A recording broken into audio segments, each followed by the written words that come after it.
esta parte es la más importante para la organización del EdTech Congress Barcelona. Es uno de los momentos clave de estos 2 días de congreso, como bien os decía, y es escuchar la voz de los estudiantes, porque es lo que más nos mueve y la razón de existir de este congreso. Desde la organización agradecemos enormemente a los estudiantes que han participado en talleres previos y que nos han acompañado hoy y aquí, que invitamos a subir al escenario. Voy a mencionarlos porque cada uno de ellos son importantes por nombre y apellido, así que mientras tanto podemos darle un fuerte aplauso a Carla Aixorn, sisplau, Carla, Sara Mejías, Mía Vázquez,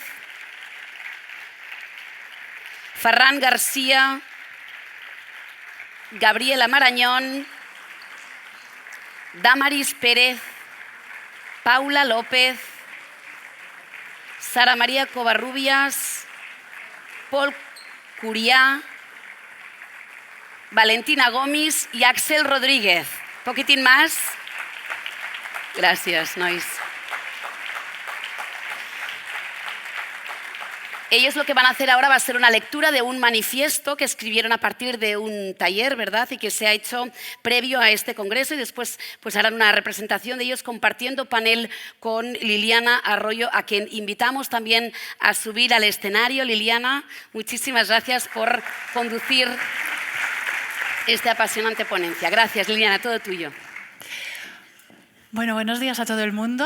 Buenos días, los lectores del manifiesto, los participantes del panel, la relatoría. Como veis, pues hay más de 25 estudiantes que han estado involucrados en los últimos meses, ¿no?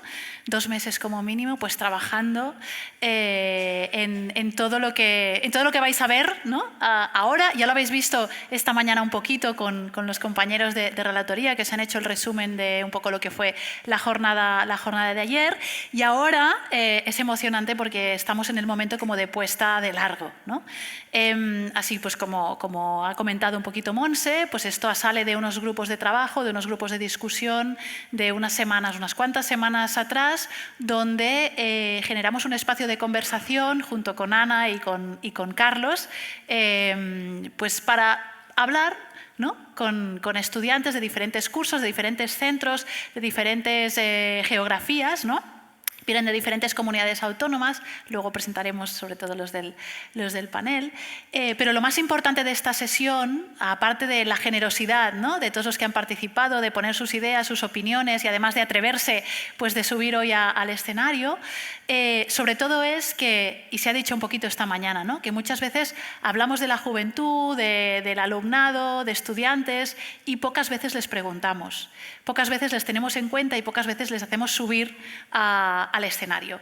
Pues bueno, hoy hacemos esta excepción que esperamos que se pueda convertir en la norma. De hecho, EdTech el año pasado ya hizo una sesión similar, pues celebro y creo que es un motivo pues, de alegría, que es un formato pues, que cada vez se vaya practicando más. Y sin más, nos ponemos ahora en el momento solemne, tenemos ya la primera lectora preparada, así que sin más, pues aquí vais a oír los 14 puntos del manifiesto de este año. Adelante. Punto 1. Creemos que el respeto y el uso correcto de las tecnologías debería ser un pilar fundamental de nuestra sociedad. El mal uso y el abuso pueden condicionar nuestras vidas, tanto en lo social como en lo laboral. Como sociedad debemos trabajar para que las tecnologías estén a nuestro servicio y no nosotros al suyo. Punto 2. La conciencia y la educación sobre el uso responsable de las tecnologías pueden ayudar a mitigar sus efectos negativos. Es necesario concienciar y educar desde edades tempranas, no solo sobre los peligros, sino también sobre cómo hacer un buen uso, introduciendo progresivamente los riesgos y oportunidades.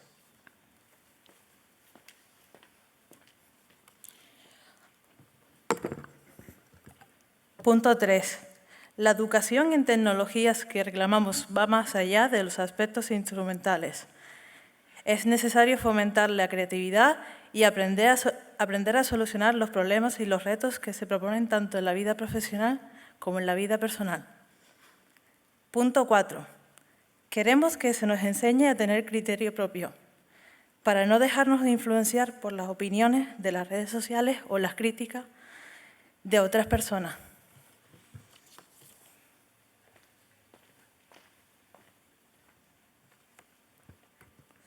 Punto 5. Debemos aprender a respetar y considerar a las personas que nos ayudan y nos acompañan en el desarrollo de nuestro criterio propio, aunque tengamos opiniones diferentes. Punto 6. Consideramos que la prohibición genera necesidad y más curiosidad, y no es una buena medida. Sin embargo, creemos que sí es importante y positivo aplicar regulaciones y controles sobre esas tecnologías en distintos ámbitos de la vida.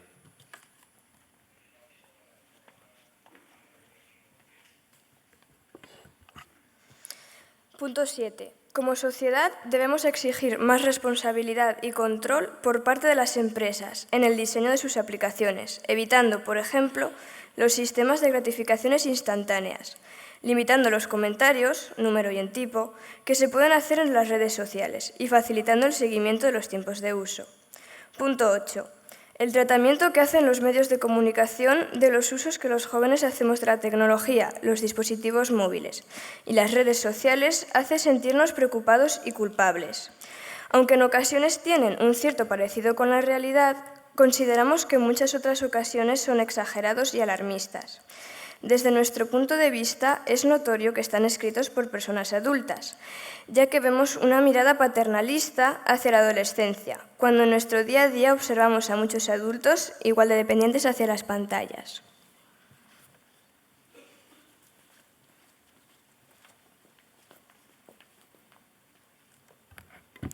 Punto número 9.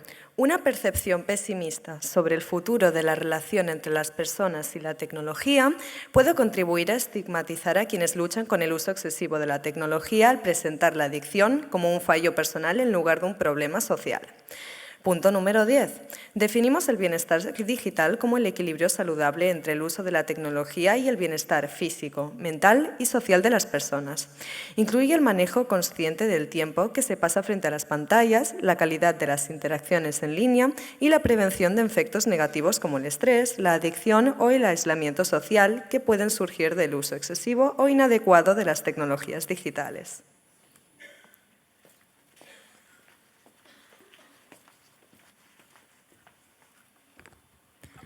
Punto 11. Algunas situaciones que vivimos en las redes sociales pueden afectarnos más de lo que la gente piensa y lo más común suele ser esconderlo y no expresar la molestia. Por eso creemos conveniente que haya tratamiento y ayuda psicológica disponible y de fácil acceso cuando sea necesario. Punto 12. Es importante promover la inclusión de tecnologías en la escuela, pero de manera controlada y útil, ya que vamos a usar mucha tecnología en el futuro. Apostamos por un equilibrio entre el uso digital y el uso de herramientas manuales en las escuelas.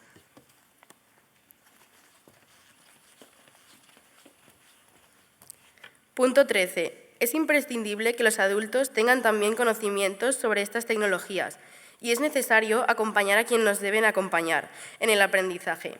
Tan importante es nuestra formación en este tema como la de nuestros adultos referentes.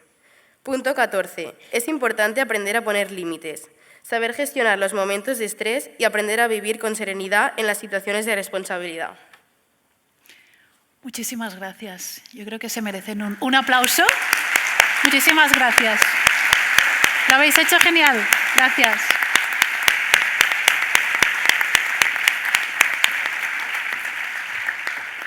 Bueno, pues esperamos que hayáis disfrutado de este manifiesto y de sus 14 puntos. Si no ha dado tiempo de apuntarlo, no sufráis, lo tenéis en todas vuestras bolsas y si no, tenemos más ejemplares. Lo importante es que este manifiesto ya no es solo de los que hemos estado en la parte de la creación, sino que ahora ya es público y también pues, es vuestro, ¿no? Haceroslo vuestro en la medida que sintonicéis con ello o que os pueda ofrecer ideas nuevas, distintas o controvertidas y que os den que pensar que al final estos espacios de encuentro son también para eso, ¿no? Y ahora nos centramos en este panel. Os voy a presentar enseguida quién me acompaña. Es un lujo estar tan bien rodeada. Y tenemos aquí pues, a Paul de la Escola Garbí y Valentina también de la Escola Garbí. Muchas gracias por venir. Ellos están cursando primero de bachillerato, ¿vale? Para que veáis que tenemos una mesa muy variada y con perspectivas diversas. Tenemos después a Axel, que estás cursando un grado superior en informática, vienes de Manresa, de la Escola Jubiat. Y tenemos también a Sara, que viene de la Zaragoza Schoolhouse y estás cursando cuarto de la ESO. Genial.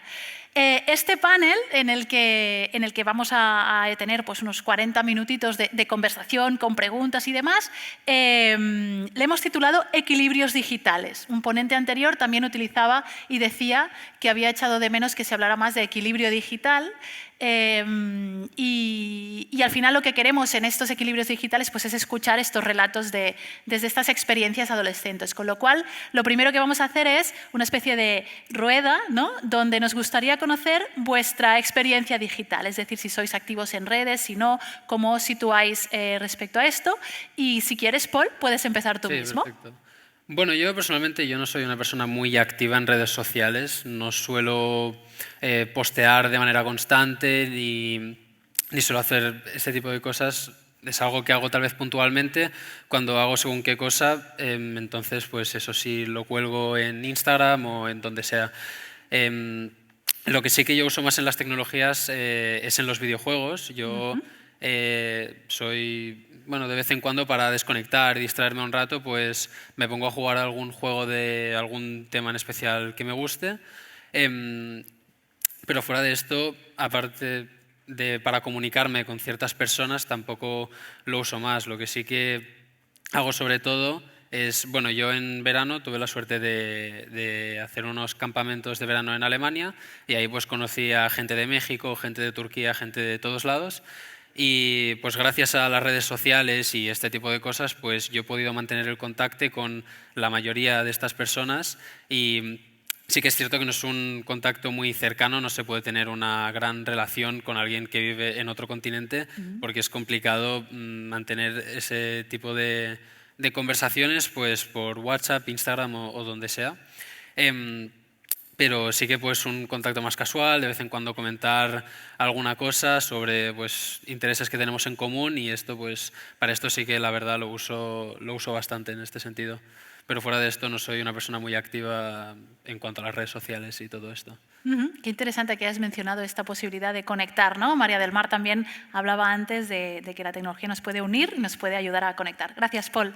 Valentina, en tu caso, sí. ¿Cómo te sitúas? En mi caso, creo que tengo que mencionar a esta parte de mi generación que justamente después de la pandemia durante la pandemia tuvimos el efecto del enganche directo a las redes sociales. Entonces, capaz ahora, o al menos en mi caso, está más regulado, también regulado de forma autónoma, pero creo que sí nos dejó un impacto importante en ese momento de tanto consumo de las redes sociales al día, que a muchos de los adolescentes se nos ha quedado la costumbre de revisarlo en cada momento libre, en la mañana, en la noche, cada vez que se pueda. Entonces, en mi caso personal, he tenido una vida digital que a veces ha tenido picos de, no adicción, pero sí momentos de mucha intensidad y ahora está más tranquila y acomodada.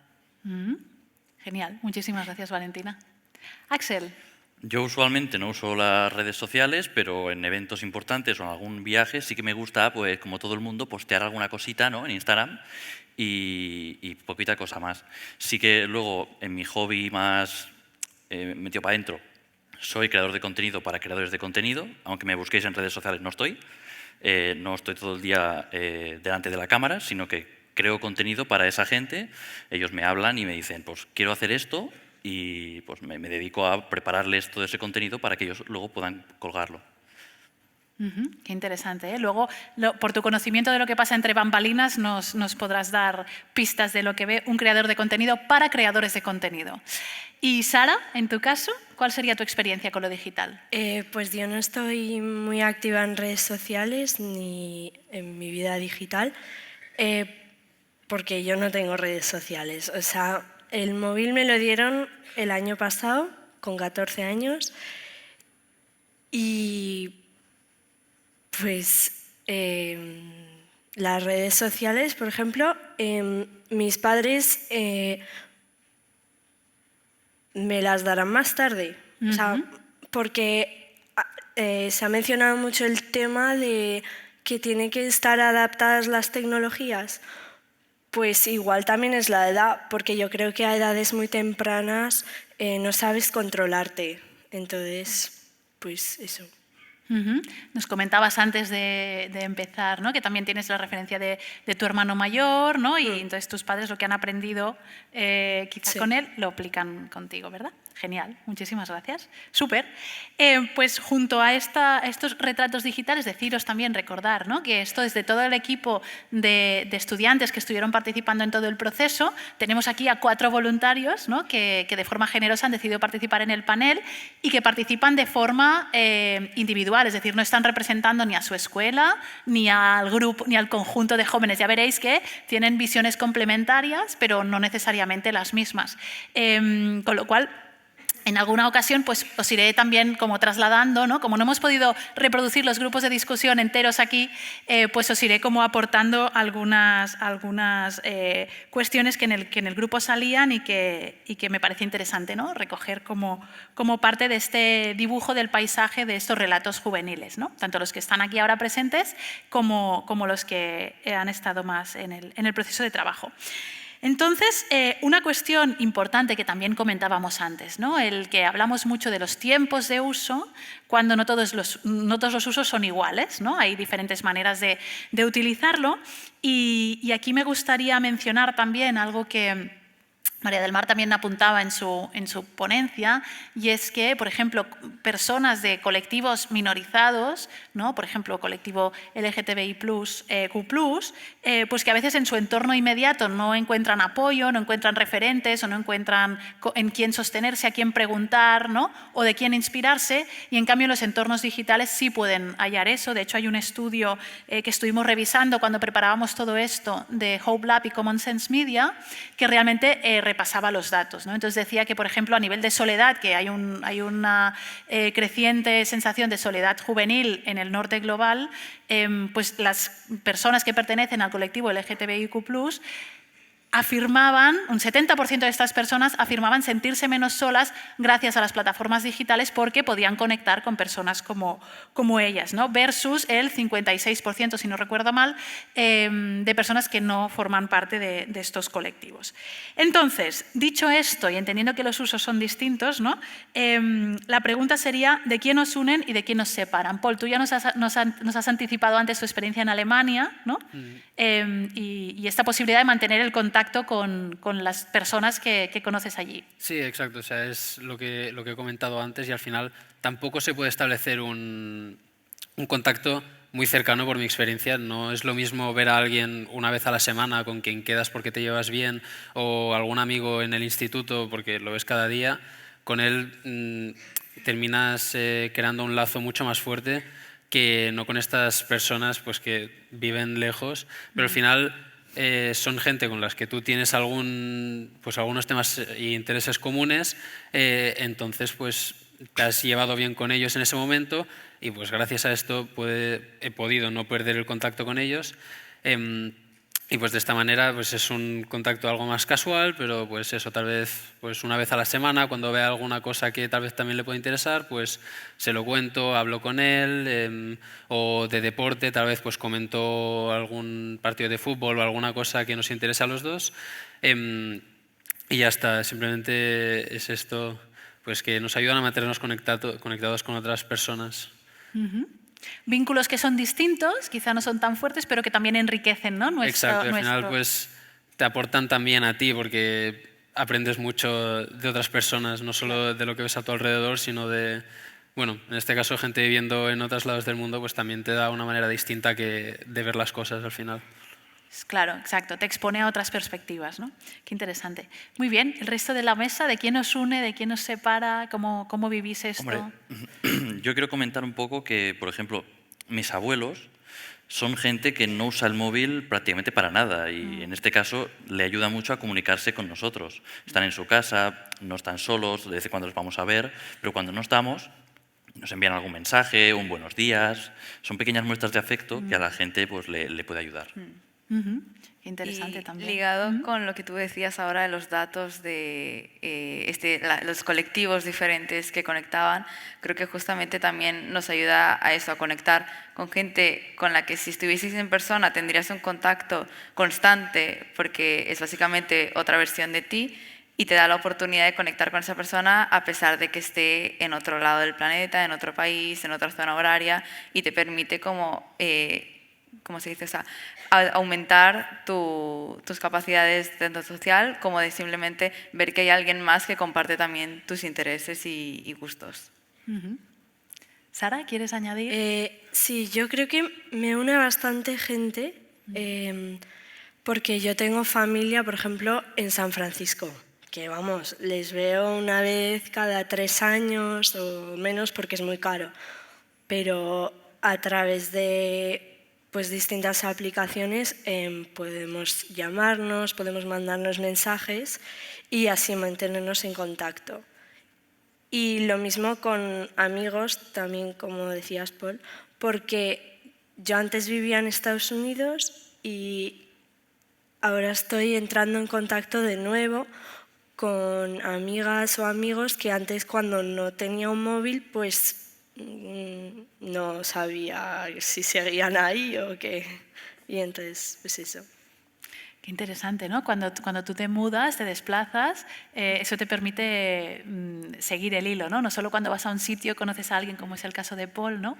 Ahora estoy recordando, en otra ocasión, en el contexto de un proyecto para un ensayo, entrevisté a diferentes jóvenes, ¿no? También esto es algo que ya vengo haciendo desde hace mucho tiempo, que yo era el 2019 y recuerdo que entrevisté a un refugiado sirio que estaba viviendo en Barcelona en aquel momento. Y lo que él me contaba sobre el valor de Facebook para él, ¿no? Es que él decía, yo he perdido el pasaporte, he perdido la maleta, he perdido a familiares, ¿no? O sea, he pasado por distintos países en 5 años, él llevaba como 5 años de tránsito o 4, desde que había salido de Siria hasta que había llegado a Barcelona, y al final decía, es que si tengo una conexión a Internet y no me olvido de la contraseña, tengo acceso a todo lo que he ido dejando atrás, ¿no? Y ahora cuando te escuchaba, Sara, me parecía muy interesante, ¿no? Y esto nos da cuenta también de cómo, en función de tu experiencia, de tu posición, de tu situación vital, de tus posibilidades, de tu contexto, ¿no? Pues la experiencia de lo digital puede ser una línea de vida también, ¿no? Con lo cual ahí hay un tema de desigualdades a la hora de acceder a todos estos temas que es importante tener en cuenta.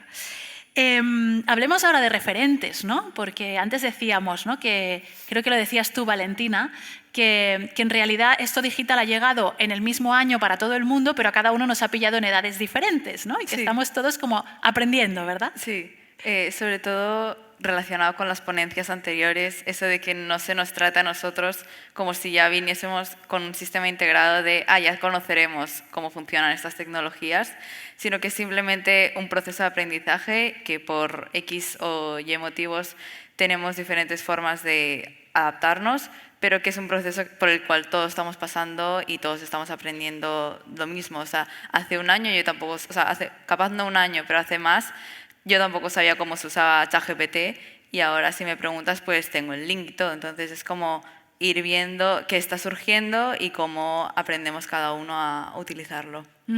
Y a veces para aprender y para inspirarnos nos van bien los referentes, ¿no? Sara, tú decías que no tienes contacto directo, pero que sí que tienes alguna inspiración alrededor de cómo se puede hacer, ¿no? Sí, a ver, mis padres a mí me han puesto límites, pero mi hermano mayor tiene 18 años y con un amigo suyo como que se ponen límites el uno al otro, no solo en tiempo, pero sino en para qué usas el móvil o el ordenador o lo que sea.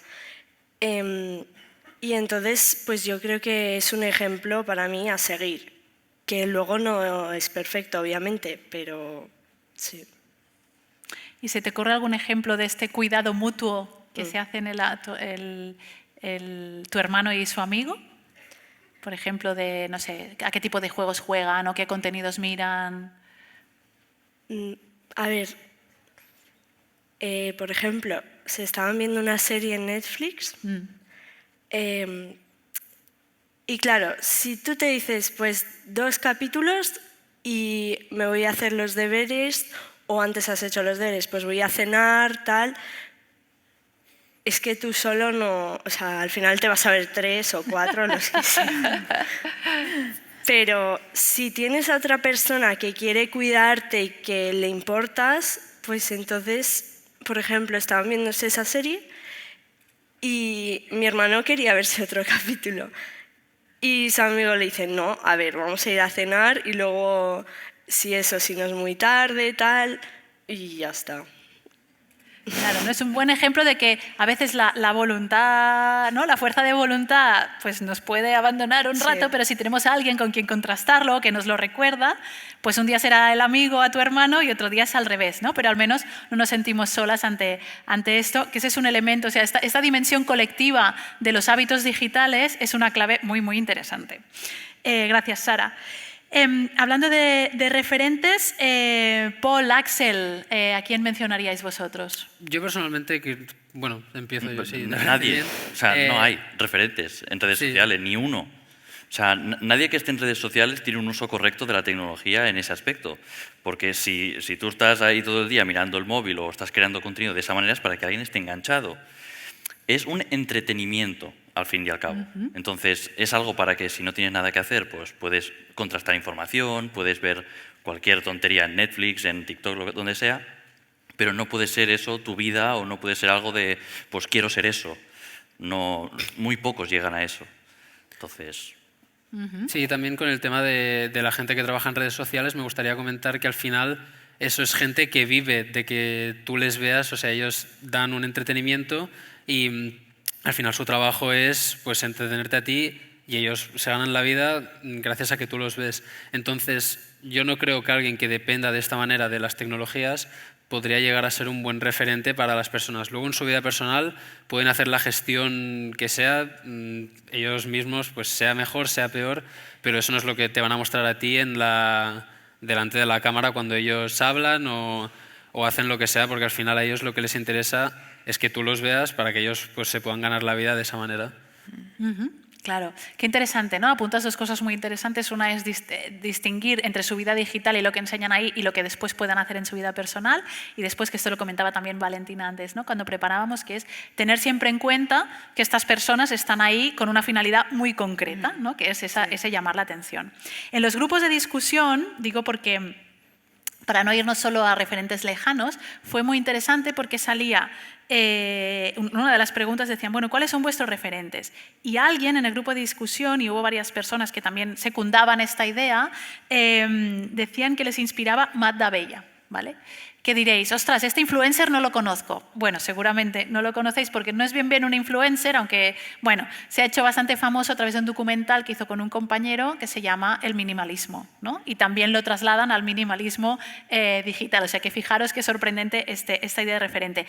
Pero también nos mencionaban a sus familiares, a profes, o sea que seguramente también podéis ser referentes para vuestros estudiantes, y también los padres, ¿no? Padres y madres.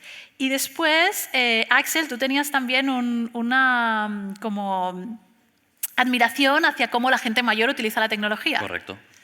Es básicamente que el hecho de usarla solo para aquello que realmente es necesario no es la mejor opción, obviamente. Pues yo soy programador, estoy todo el día con el ordenador, tranquilamente 12 horas al día, pero claro, es como decían en otras ponencias, cómo lo utilizas, el hecho de que sea bueno o malo. Entonces, si te expones al mundo para que otros te vean, como hemos dicho Paul, estás haciendo un buen uso para ti porque te estás ganando la vida, al fin y al cabo, pero otro querrá ser como tú y eso tampoco ayuda a esa persona porque no todo el mundo puede llegar ahí.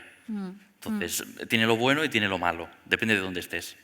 Claro, todo depende. Los debates siempre acaban ahí en el depende, ¿no? Pero qué interesante rescatar esta idea de cómo la gente mayor lo usa estrictamente para lo que necesita, ¿no? O sea, que en este caso tiene muy claro el propósito, el para qué, ¿no? Que es esa pregunta que está flotando toda la jornada. Bueno, para no hacer ver que todo va fantástico, porque ya hemos dicho que todo depende, ¿no? En los grupos de discusión también nos interesaba explorar los malestares, ¿no? Es decir, hablamos de equilibrios y hay una parte que es el bienestar digital, estos hábitos, esta conciencia, ¿no? Este espíritu crítico, pero después también hay situaciones que nos pueden generar y despertar malestar, ¿no? Aquí había bastante unanimidad en dos cosas, ¿no? Por un lado, en los grupos, por un lado era el cómo gestionar los comentarios que se reciben en redes sociales y por otro, como la presión, ¿no? El sentimiento de tener una presión por estar siempre disponibles y por estar siempre generando contenido, ¿no? Estar siempre pues, posteando, ¿no? Y aquí la pregunta que nos parecía interesante explorar era ¿en qué medida creéis que postear es una forma de existir, ¿no? Y por qué esta necesidad de estar siempre exponiéndonos, ¿no? Y también en relación a los comentarios, ¿no? Hablábamos con Sara y tú tenías un consejo fantástico para que a la gente le dejen de molestar los comentarios negativos. ¿Qué les dices a tus amigas? Pues a mí esto no me afecta, pero a mis amigos sí. Por ejemplo, yo, si reciben un comentario negativo por redes, si es de alguien que no conocen, pues yo les digo, os tiene que dar igual. O sea, esa persona no os puede criticar si no sabe cómo sois en vuestra vida real y personal. Y si sí que le conocen, pues yo les digo que es que no se atreven y les tienen miedo, porque díselo a la cara. O sea, yo creo que esta máxima de Sara podría ser el punto número 15 del manifiesto, ¿verdad? Que nos sirve a todas las edades. Creo que está muy bien. Mira, claro que sí. Aplaudamos. Gracias, Sara. Valentina, ¿cómo lo ves tú? Creo que es muy importante que incluso, o sea, no solo verlo cuando a un famoso le cae estas olas de odio, sino que directamente también en nuestras situaciones de personas comunes, el que de verdad afecta, que es justamente un punto muy importante que se menciona en el manifiesto, y cómo, sabiendo qué pasa, tienen que haber disponibles las ayudas y un abanico de gente que empatice contigo, no de la misma forma siempre, capaz. La forma en la que tú expresas ese dolor, hay gente que no consigue entenderla y hay que trabajar capaz no todo el mundo, aunque sea un comentario negativo, lo percibe de una forma u otra. Hay gente que se enfada, hay gente que se deprime. Entonces es cómo gestionas que cada uno reaccione de una forma diferente a esas olas no necesariamente olas, pero ese odio que les puede caer encima. Y qué importante también entender que esto tiene dos direcciones, ¿no? Es decir, que a veces podemos recibir comentarios negativos, pero que a veces un comentario nuestro también puede tener repercusión negativa, ¿no? En el grupo, de hecho, incluso había un subconjunto, ¿no? de participantes que incluso compartían la necesidad de contar con acompañamiento psicológico a la hora de poder gestionar esto, ¿no? O sea, es decir, esta idea del acompañamiento, de aprender a llevarlo y demás. Y antes también, en la preparación, Valentina, mencionabas una frase que me ha encantado que decía separarlo de fuera de lo de dentro, ¿no? Claro, ¿qué querías decir con eso?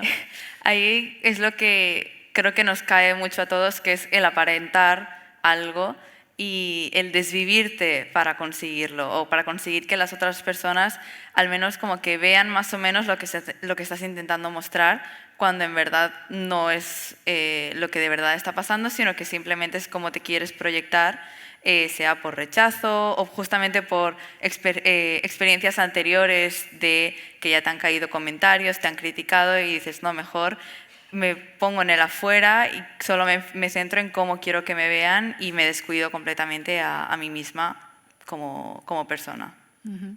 Paul. Bueno, a mí sobre el tema sobre todo me parece importante diferenciar que la gente no publica en redes sociales toda su vida al completo. Lo que uno ve en redes sociales no tiene por qué ser nada como es la vida de alguien. Entonces, pues hay mucha gente que para ellos sí que publicar es como una forma de existir, pero claro, al final ellos pues siempre van a publicar todas aquellas cosas bonitas. Entonces también antes de criticar creo que es importante pues pensar que aquello que ves no tiene por qué ser como su vida, y además que, aparte de que criticar evidentemente no se debería hacer en absoluto, pues pienso que sí que para algunas personas pues es necesaria esa aprobación a través de redes sociales y pues pienso que es importante sobre todo diferenciar eso, que una persona no va a publicar en redes sociales aquellas cosas malas que le pasen, o sea, siempre van a ser cosas bonitas o que están de viaje y te quieren enseñar lo que están haciendo o todo este tipo de cosas. Como nos decía Axel antes, ¿no? Sí, exacto. Ese uso Claro, pero esto interesado. se puede trabajar, por ejemplo, en las aulas. Esto es algo que en las aulas con los tutores o incluso con tus propios padres en casa tienes que aprender a separar estos dos mundos, el mundo real y el mundo de Internet. Entonces, por una parte, si hay comentarios malos, como ha dicho Sara, no te tienen que importar, y luego la parte real, que es mucha gente no te dice en la cara o que sinceramente no hay nada, entonces vives bien por las dos partes. Entonces, si en la parte más de Internet hay tu vecino que te dice cosas malas o te amenaza o lo que sea, actualmente hay cosas legales y trámites legales para intentar defenderte de ello. Todo lo demás es que no importa para nada. Nadie que venga de México y tenga que venir hasta aquí no va a pasar. Entonces... Esperemos que no. Esperemos que no. De normal no pasa. De normal no pasa. Y tu vecino, si te dice algo, pues ve a la policía y dile algo, claro. O avisa a un adulto o alguna cosa. Entonces, en las aulas se podría intentar separar eso de alguna manera y que los niños tuvieran esa visión de Internet. Y también esa posibilidad que tú abrías, ¿no? De avisar a un adulto cuando algo pasa, ¿no? O sea que por eso es importante que el acompañamiento esté cerca, ¿no? Que eso salía también en el grupo. Muy bien, pues ahora otro tema que nos parecía muy importante traer hoy aquí es la cuestión de los titulares, ¿eh? Hay una parte del manifiesto que está orientada a esta cuestión, ¿no? al retrato, ¿no? Al imaginario que se está construyendo sobre la experiencia digital de los jóvenes y su comportamiento y su relación con todas las herramientas.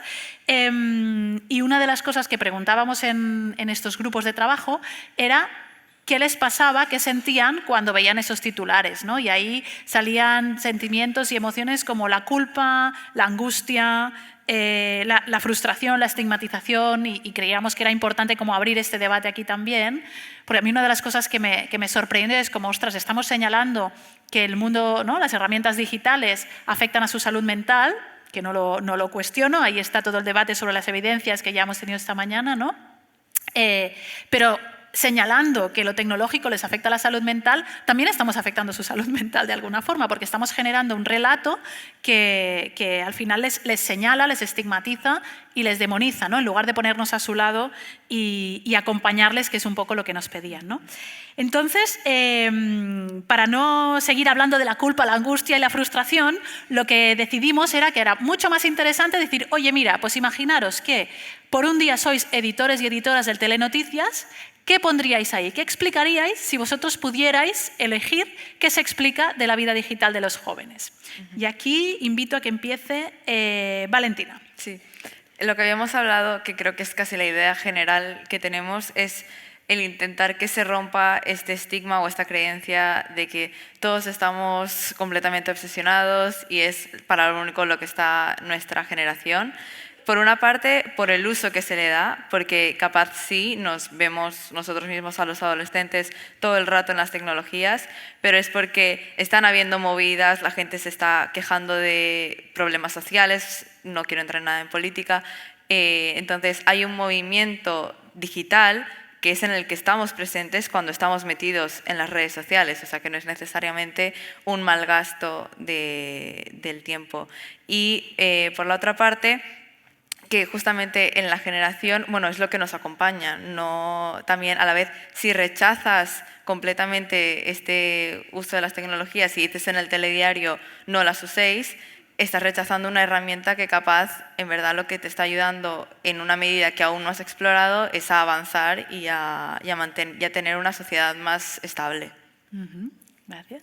¿Qué más queréis añadir? Bueno, yo al final, por lo menos desde mi experiencia en las noticias, yo siempre ves la típica noticia de las redes sociales causan ansiedad en un tal por ciento de los estudiantes, que no lo cuestiono en absoluto, ¿eh? O sea, sí que hay una parte de los adolescentes que sufren por pues, temas relacionados con las tecnologías, pero sí que siempre te están enseñando lo malo y creo que también sería importante que te enseñaran la otra cara de la moneda para que tú pudieras, o sea, para que uno mismo pueda contrastar las dos informaciones y pues ver un poco los dos lados y cómo es, además de que evidentemente se está generalizando por pensar de que a todos los adolescentes nos afecta igual, todo el mundo es distinto, todo el mundo se lo gestiona de una manera distinta y Y básicamente eso, al final los telenoticias siempre hacen críticas muy destructivas, siempre van muy a criticar pues esto o lo otro de las cosas, pero no tratan de hacer algo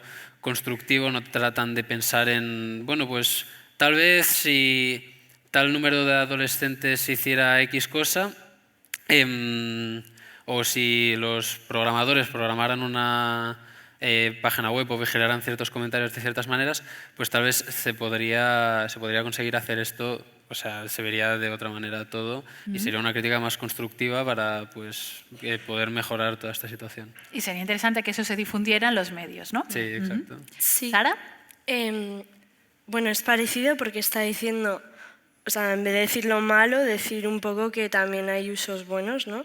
Pues yo, en vez de poner todos los problemas, pondría soluciones, como una entrevista a alguien que ha pasado por una adicción, pero que la ha sabido superar o que ha tenido apoyo y ayuda para superarla, y así otra gente lo puede ver y intentar, si están adictos a una red social, pues salir de eso, o, bueno, sí, ejemplos. Y luego también que es cierto que las cifras que ponen, como los porcentajes y todo esto, son muy exagerados. Y además, ¿de dónde los sacan? Porque si dicen que el 70% de jóvenes en España, bueno, yo qué sé, pero que a mí no me lo han preguntado ninguna vez. Hoy sí. Bueno, vale. Bueno, otra cosa que me gustaría comentar también es que al final, igual que en las redes sociales, pues la gente simplemente publica aquellas cosas pues, o para dar envidia a otros o para llamar la atención, al final las noticias hacen un poco lo mismo, les interesa que la gente pues, haga clic en este enlace para leer porque el titular les ha llamado la atención. Entonces creo que también exageran todo esto un poco con el objetivo de atraer a más gente. Y más lectores o más visualizaciones o lo que sea. Eso que conocemos como clickbait, ¿no? Y de ahí Exacto. la importancia de lo que comentaba Sara también, de bueno, concretar, ¿no? Jóvenes quiénes son, dónde están, ¿no? Claro. Y la importancia de las fuentes. Axel, ¿quieres cerrar con alguna reflexión más? Hombre, no, a ver, la televisión no deja de ser otro medio de comunicación más, aparte de Internet, pero la televisión lo tenemos como un poco más serio, ¿no? En teoría, lo que todo el mundo ve, lo que todo el mundo tiene en casa, entonces todo lo que sale por ahí es más importante o debería de ser más serio o más contrastado. Y como bien ha dicho Sara, a mí no me han preguntado. Entonces, no sé de dónde lo sacan tampoco. Bueno, muchas veces se utilizan muestras que son representativas, ¿no? Y bueno, los estudios que tienen una metodología robusta detrás, pues hacen eso, ¿no? Sería fantástico que nos pudieran preguntar a todas y a cada una, pero a veces pues los estudios alcanzan hasta donde alcanzan, ¿no? Pero bueno, igualmente está muy bien que podamos tener espacios, ¿no? para compartirlo. Así que bueno, si hay alguien en la sala que necesita editores para el Telenoticias, pues ya veis que tenemos ideas, ¿vale? O para revistas de vuestros colegios también sirve, ¿no? Digamos que es cualquier espacio en el que podamos dar voz para que construyan estas narrativas, pues bienvenido será, ¿eh? Y hay ganas de que les pregunten, ya veis. Así que cuando volváis a las aulas o a vuestro entorno habitual, pues empezar a preguntar si es que no lo hacéis todavía y si ya lo hacéis, seguirlo haciendo porque ya veis que hay muchas ganas de responder. Entonces, bueno, esto era un poco lo que habíamos preparado y queríamos cerrar inicialmente. Vamos a hacer un poco de experimento, pero consensuado, con la mesa, que no haya susto ahora, porque queríamos lanzaros un mensaje final inspirador, ¿vale? Pero le recogemos el guante a Neil, porque ha habido un momento que él ha puesto una pregunta, ¿no? En su presentación y ha dicho, me gustaría conocer la opinión de los estudiantes. Entonces, Neil, recogemos el guante y la pregunta que tú hacías era, ¿qué valores te gustaría ver en la versión esperanzadora, ¿no? En la versión que tú te imaginas de las tecnologías educativas? Y hemos decidido que podíamos responder a la pregunta, quizá no solo enfocando en valores, sino qué principios, ¿no? nos gustaría ver en las tecnologías educativas que están en el aula. Y esto es turno abierto, así que adelante. Bien, pues a ver, Claro, es que pedirle valores es algo muy complicado, por así decirlo. Entonces, yo lo único que podría decir es que para mí lo importante de la tecnología es que nos complemente con aquellas cosas que ya tenemos. Por ejemplo, si en clase usas libros y trabajas simplemente con libros, pues que las tecnologías sean como un libro más simplemente y que sean una herramienta pues, para ayudarte y facilitarte algunas cosas mientras tú no vivas para ella. O sea, que las tecnologías te sirvan a ti, que tú no les sirvas a ellas. Claro, o sea, también, por ejemplo, relacionado con esto, el poder utilizar las tecnologías de forma consciente y no simplemente hacer lo que, como han comentado en las ponencias anteriores, lo que ya hacíamos antes, pero con una herramienta digital. A mí no me sirve que en teoría yo tenga el libro en el ordenador y si me voy al final de la clase y miro el panorama general, veo de 30, 20 ordenadores que están en cualquier cosa menos mirando los apuntes o mirando el PowerPoint que nos ha mandado el profe. Entonces, en este sentido, creo que esas tecnologías futuras, esa forma de educar con lo digital, tiene que ser de forma que nos guíe y esté presente y de verdad tenga un enfoque diferente y que no sea simplemente reemplazar lo anterior, porque está claro que no funciona de la forma en la que se espera o en la forma que se pensaba que iba a funcionar. Y qué interesante esta invitación que lanzas a repensar, ¿no? El para qué se está utilizando y de qué forma realmente está aterrizando, en lugar de decir, no, hay que controlar más para que nadie esté jugando a videojuegos mientras, ¿no? Tenemos esto, ¿no? Tenemos este sistema, ¿no? Claro, porque ahí, en ese control, lo único que estáis haciendo es hacer que los estudiantes no disfruten de la experiencia de estudiar. Porque si tú vas allí y ya te han quitado lo que estabas haciendo para evadir estudiar, lo único que vas a hacer es quejarte más, no estudiar y vas a perder todas las ganas que en verdad el estar en un centro educativo que te llena de ilusión, lo que te genera es, hostia, yo quiero estudiar, quiero aprender y quiero que me enseñen, aprovechando que vivo en un momento donde tengo estas herramientas digitales que me ayudan y me elevan mi aprendizaje a 2 grados más. También hay que decir que de normal los niños y adolescentes no son responsables. Lo siento, la mayoría no lo son. Como bien ha dicho, tenemos el ordenador y la mayoría no están con el libro o con la tarea que toca. Yo mismo lo veo en clase, es decir, no hay que ir más lejos. Y si no, cualquier profesor, poneos detrás de la clase, veréis que todos están con la tarea puesta. Oigo muchas risas por ahí abajo. Sí, ya lo sé. Entonces, al no ser responsables, no les puedes decir esto tiene que ser así, porque si les das una herramienta que lo tiene todo, no esperes que la usen de la mejor manera posible, porque es eso, no son responsables. Llega una edad que sí que te vuelves responsable, te pones a trabajar, entonces ya sí que empiezas a ver las cosas como son y ya no la usas para lo que lo usas. Pero de normal, un niño de primaria o incluso de la ESO, lo siento Sara, no lo usa para lo que es. Claro. Por arte de magia no se sabe usar bien. Correcto. Sí. Gracias. Yo creo que lo único que hace una pantalla en un aula es distraer, porque, bueno, es que ya lo hemos dicho todo. Te distraen y ya está. Que las tecnologías tienen que estar adaptadas a nosotros y, como han dicho, que tienen que servirnos a nosotros. Porque si metes un portátil, pues es que tiene de todo. Y tú no... O sea, menudo aburrimiento escuchar la clase. Al final te vas a querer jugar un juego. No sé. Claro, sí, no. Claro. Aquí estamos para eso, para decir las cosas como son, claro. Sí. Es muy interesante que todos habéis hablado de la cuestión de la distracción y también en el marco de otro proyecto, haciendo grupos de discusión sobre derechos digitales con estudiantes como vosotras y como vosotros. Hubo una persona que dijo, es que claro, a mí desde el primer momento que me habían puesto una pantalla delante era para distraerme, ¿no? Claro. Y le pregunté, ¿y cuándo fue eso? Y dice, pues cuando era pequeña en un restaurante para que mis padres pudieran acabar de comer, ¿no? Entonces, claro, si crecemos, ¿no? Y esto miro más al público adulto, ¿no? Si resulta que planteamos que la pantalla, por decirlo en genérico, que ya sabéis que no todas las pantallas son iguales, que no todos los usos son los mismos, o sea que vulgarizando mucho, si el elemento es toma esto y distráete, pues luego llegamos al cole y si hay pantallas, pues el mensaje interno es toma esto y distráete, ¿no? Y luego a ver quién atiende. Bueno, la cuestión es que necesitamos hacer un debate intergeneracional sobre esto, que ojalá lo pudiéramos resolver todo aquí, pero es difícil, ¿no? Pero bueno, vamos plantando semillas, pues como con esta sesión, con el manifiesto y con todas estas aportaciones que habéis hecho como panelistas. Con esto ya estaríamos, pero no quiero cerrar sin antes ofreceros la oportunidad de, si algo queréis que quede claro, si os ha quedado como ahí en algún sitio alguna cosita por decir, ahora es el momento. Bueno, a mí me gustaría comentar que sobre todo es muy importante educar, ahora con lo que estabas diciendo tú, a los niños.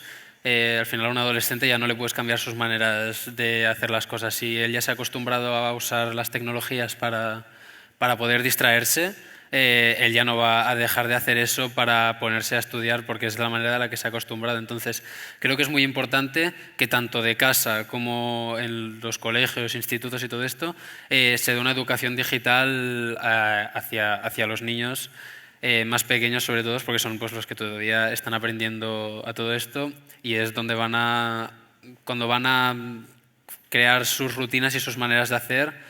Entonces, pues simplemente me gustaría comentar eso. Remarcar es muy importante eso. remarcar. Genial, queda remarcadísimo. La importancia de educar en todos los espacios, ¿no?, de socialización de las criaturas. ¿Qué más? Yo quería decir que voy a retomar un dicho que se dice que no es la cantidad lo que importa, sino la calidad. Pero en este caso, la calidad no tiene que recaer sobre todo en el sistema que estamos utilizando. No creo que el decir, tenemos la pizarra digital de última generación que hace todas estas funciones, sea el equivalente a eso, sino que es la calidad del aprendizaje y el enseñamiento que se imparte. Entonces, que no necesariamente se necesita justamente esa tecnología de última, de mayor punta, sino que es qué calidad tiene lo que le estamos enseñando y ya veremos después con qué herramientas lo podemos complementar, pero enfocar más en la calidad de lo que se está enseñando y asegurarse de que todo el mundo está en el mismo punto de, vale, lo estamos entendiendo y no os doy un temario y como tenéis los iPads que sacaron ayer, pues ya lo entenderéis vosotros y arreglaos. Magia. Sí. Gracias. Yo como docente universitaria también me lo apunto, porque bravo, claro que sí. Aplaudámoslo todo. Eso es como los likes digitales, pero en versión analógica, y mira qué bien sienta el aplauso en directo, ¿no? No, iba a decir solo que me lo apunto porque a veces, ¿no?, tenemos como esta sensación, y supongo que es compartida con muchas personas de la sala, que no estamos al día de lo que salió hace 2 horas. Pues nos lanzan el mensaje de que igual no hace falta estar tan al día, sino que lo que pongamos pues tenga un sentido, ¿no?, y haya una reflexión detrás, y eso con prisa claramente no se puede hacer. Axel, Sara, ¿algo más para cerrar? Seguid aprendiendo. Sed vosotros mismos. Sí. Y ya está. Y quered muchos a vuestros alumnos. Sí. Que con cariño y amor aprenden mejor. Mira, me ha quedado un pareado. Mira, hasta un pareado nos regala. Creador de contenido, pero pronto puedes ser poeta si quieres. En un momento. Súper. Sara. Yo quería decir algo sobre las pantallas, las pizarras digitales, que yo, por ejemplo, en mi centro no hay, pero voy al conservatorio y ahí sí que hay, y la profesora no sabe cómo usarla.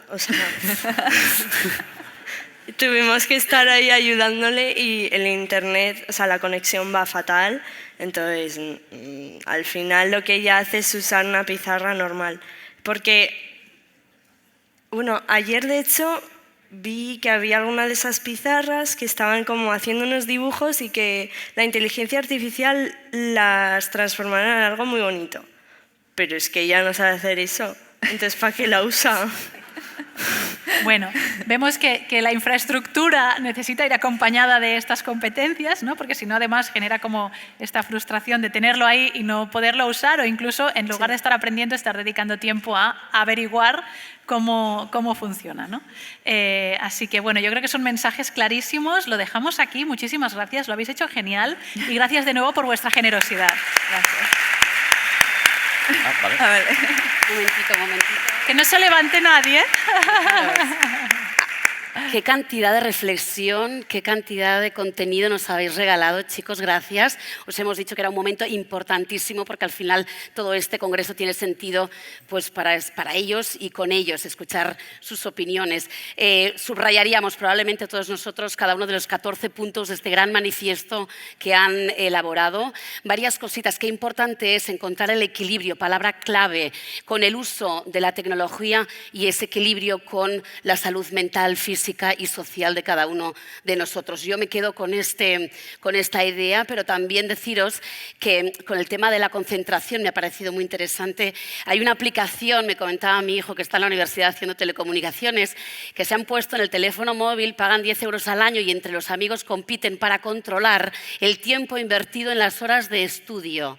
Para quien quiera averiguar, se llama Tímero. No soy accionista de esta aplicación, pero me parece interesante que el buen uso de la tecnología sirve para con vosotros pues competir y a ver quién estudia más y luego reciben unas estadísticas de concentración porque el Tímero les advierte, tienes que estar 45 minutos dedicado al estudio, pues eso también existe y eso también es tecnología que bien usada, pues siempre viene bien. Quedaros aquí, chicos estudiantes que habéis estado aquí antes, subid por favor porque Pau, nuestro amigo de la fotografía, un artista, como no hay otro, nos va a hacer una foto de grupo, así que subid aquí al escenario.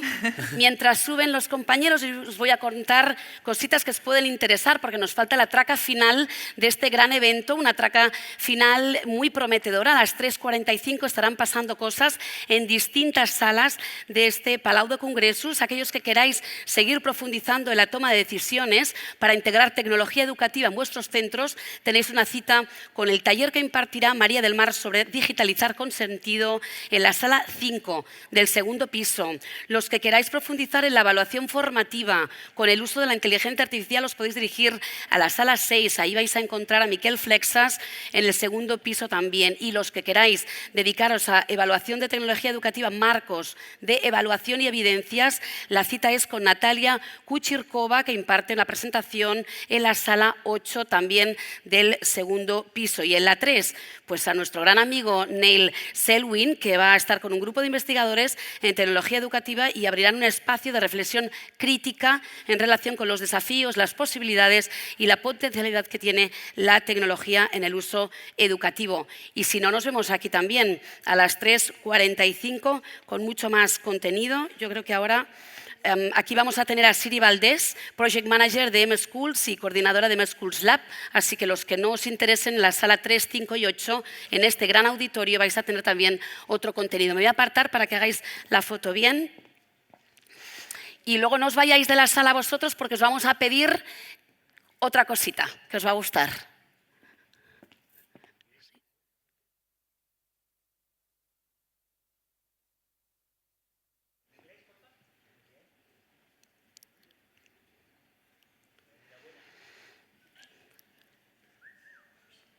Eso, Silvad, qué guapos están, ¿verdad? Un fuerte aplauso. Ellos son el futuro, ¿verdad? Si no, nuestra profesión no tendría ningún sentido.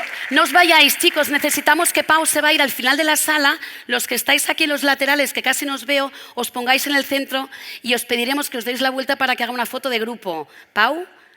¿O no?